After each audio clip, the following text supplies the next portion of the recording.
If you were a kid during the reign of Nickelodeon, chances are you watched an incredible amount of the Rugrats. It was a massive success, and was Nickelodeon's longest running show until that dandy wet freak SpongeBob SquarePants came along. If you're somehow unfamiliar, here's a quick breakdown. It was a show that followed a group of babies, all of whom seemed to have some sort of pituitary gland issue that caused them to be covered in uneven growths. Honestly, I have no idea how it got so popular. I have not ever since and will never see a show so focused on featuring illustrated human gums.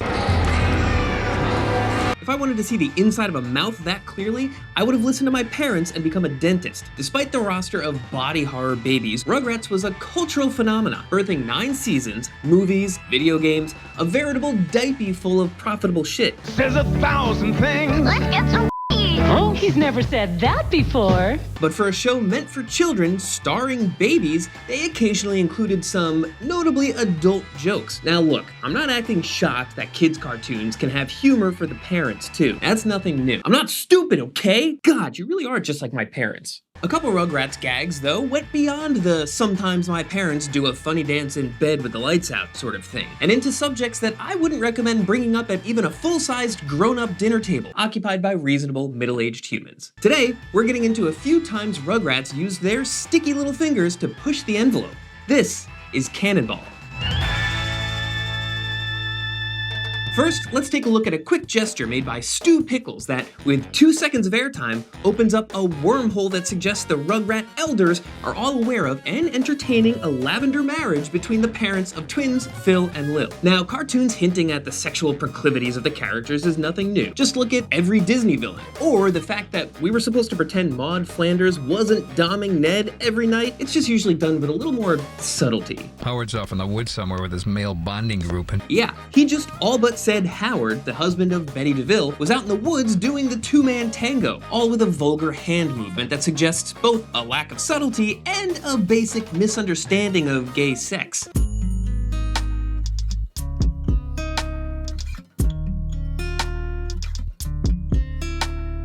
didn't mean to make that into a vagina. Quick and strange enough that no kid would ever pick up on it, while every adult now had a mental image of Howard DeVille dodging police flashlights in search of a little bush-bound coitus.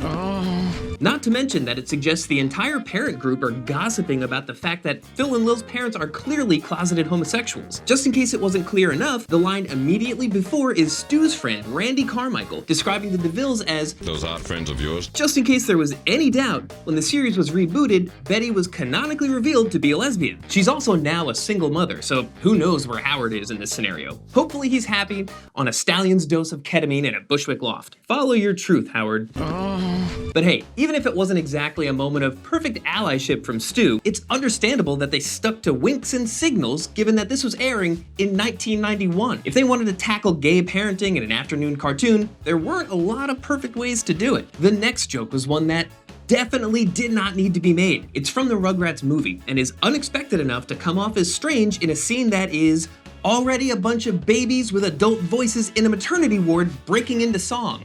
Where am I? How did I get here? Today is very different than yesterday. Imagine being one of those voice actors and being told, "We think you're perfect to play an infant." You respond, "Do you want me to change my voice?" And they're like, "Absolutely not." This wallpaper here just ain't the same. But that's just weird, not disconcerting. That comes from one baby's line a little later in the song. They cut my cord. Oh, consider yourself lucky. Yes, that is indeed a baby that sounds a little like Rodney Dangerfield, seemingly lamenting his circumcision. First of all, this line violates one of the most important rules in all of TV writing. Don't make people imagine a baby penis, especially not 10 minutes into a movie they're at with their children. It doesn't help that circumcision is like a topic purpose-built to ruin any conversation. If all goes well, the amount of times you've had to discuss or consider it in your life should be countable on one hand, something we've now ruined your chances of.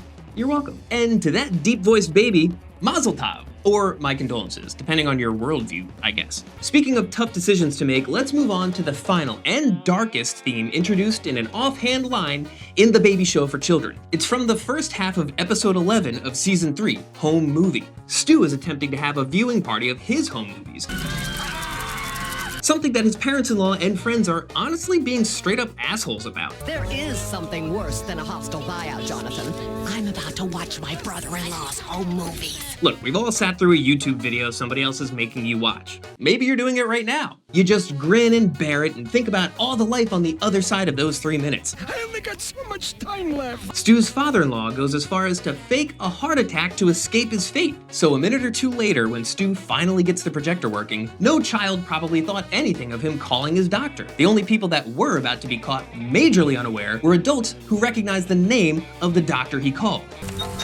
Hello, Dr. Kevorkian. Yeah, he calls a Dr. Kevorkian, as in Dr. Jack Kevorkian, a doctor most well known for helping over 130 of his patients commit assisted suicide. He spent years in jail for second-degree murder for delivering a lethal injection to a patient, Thomas Uke, which was videotaped and later aired on 60 Minutes. That was in 1998, 5 years after this episode aired. So this wasn't some throwback joke to a historical figure. There was a nationwide debate about the morals of human euthanasia, and Rugrats decided it was a perfect reference for their Nickelodeon cartoon, where the plot is usually something like buying yucky cereal. It's a real Ouroboros. ass nature of existence. Without death, there is no life. Inclusion for a 2-second gag. Honestly though, good bit, Grandpa. Thanks for watching this episode of CanonBall. I've been Jesse. Now don't forget to like and subscribe and get into a knockdown, drag-out fight about circumcision down in the comments. It's all engagement to the algorithm gods, baby.